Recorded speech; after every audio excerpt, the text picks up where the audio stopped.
گل plaza کا ذکر کریں گے۔ گل پلازا میں آتش زدگی کا خوفناک واقعہ کیسے رونما ہوا، وجہ کیا تھی، آگ کیسے پھیلی؟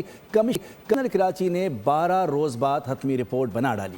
بڑی آتش زدگی کے سارا سبب چھوٹے بچے کو قرار دے دیا گیا۔ رپورٹ وزیر اعلیٰ سندھ کو آج پیش کی جائے گی۔ بڑے مرکز میں بڑی آتش زدگی، واقعے کا سبب چھوٹا بچہ۔ کمشنر کراچی نے فل اینڈ فائنل رپورٹ بنا ڈالی۔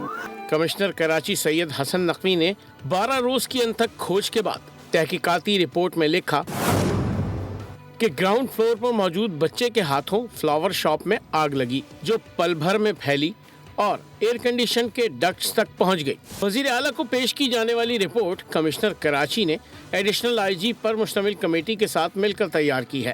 دعویٰ کیا گیا ہے رپورٹ متاثرین، عینی شاہدین اور ریسکیو حکام سے حاصل معلومات کے بعد مرتب کی ہے۔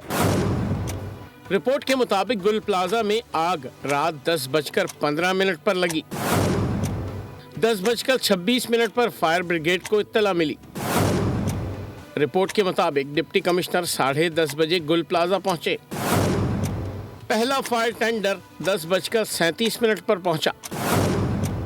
1122 کی ٹیم 38 منٹ بعد 10:53 پر جائے حادثہ پر آئی۔